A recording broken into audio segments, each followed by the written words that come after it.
নজরকাড়া design ও 108 MP camera নিয়ে entry নিচ্ছে techno. রয়েছে দুর্দান্ত সব ফিচার।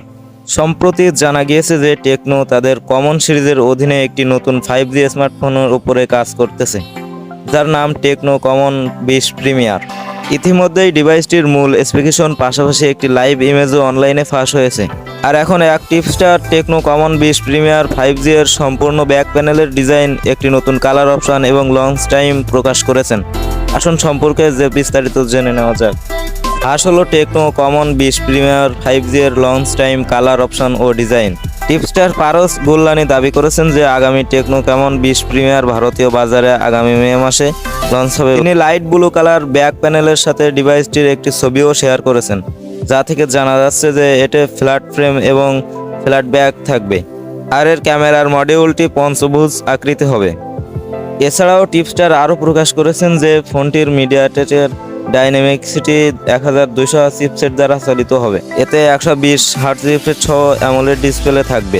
ফটোগ্রাফির জন্য টেকনো কমন 20 প্রিমিয়ার অ্যাপ্লিক্যাল ইমেজ স্টেবিলাইজেশন ওআইএস সহ একটি 108 মেগাপিক্সেল প্রাইমারি ক্যামেরা সেন্সর সাথে আসবে।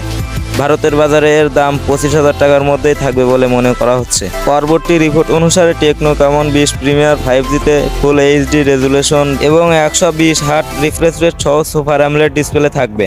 এই স্ক্রিনটি প্রায় 6 ইঞ্চির হবে বলে আশা করা হচ্ছে এবং এতে নিরাপত্তার জন্য একটি ফিঙ্গারপ্রিন্ট স্ক্যানার এমবেলেড থাকবে। টেকনো কমন 20 প্রিমিয়ার 5G মিডিয়াটেকের ডাইনামিসিটি 1200 প্রসেসর দ্বারা চালিত হবে, যা সর্বাধিক 8GB র্যাম এবং 8GB ভার্চুয়াল মেমোরি এবং 512GB পর্যন্ত ইন্টারনেট স্টোরেজের সাথে যুক্ত থাকবে। ক্যামেরার ক্ষেত্রে এটিতে একটি 13 মেগাপিক্সেল আলট্রা ওয়াইড লেন্স এবং একটি ম্যাক্রো ইউনিক সহ ট্রিপল ক্যামেরা সেটআপ উপস্থিত থাকবে। ফোনটি অ্যান্ড্রয়েড 13 ভিত্তিক iOS 13 ইউজার ইন্টারফেসে চলবে। এই ফোনটি ব্ল্যাক এবং পিঙ্ক বারগান্দি কালার অপশনে পাওয়া যাবে বলে জানানো গিয়েছে। তো এই ছিল আজকের ভিডিও গাইস। আজকে আমি অনেক অসুস্থ, যার কারণে বারবার কিন্তু আমার এই উচ্চারণগুলি অনেক অসুবিধা হচ্ছে, উচ্চারণ কিন্তু ভুলভাল বলে ফেলতেছি। তো সবাই ক্ষমা সুন্দর দৃষ্টিতে দেখবেন আর একটু বেশি বেশি সাপোর্ট করার জন্য অনুরোধ রইল।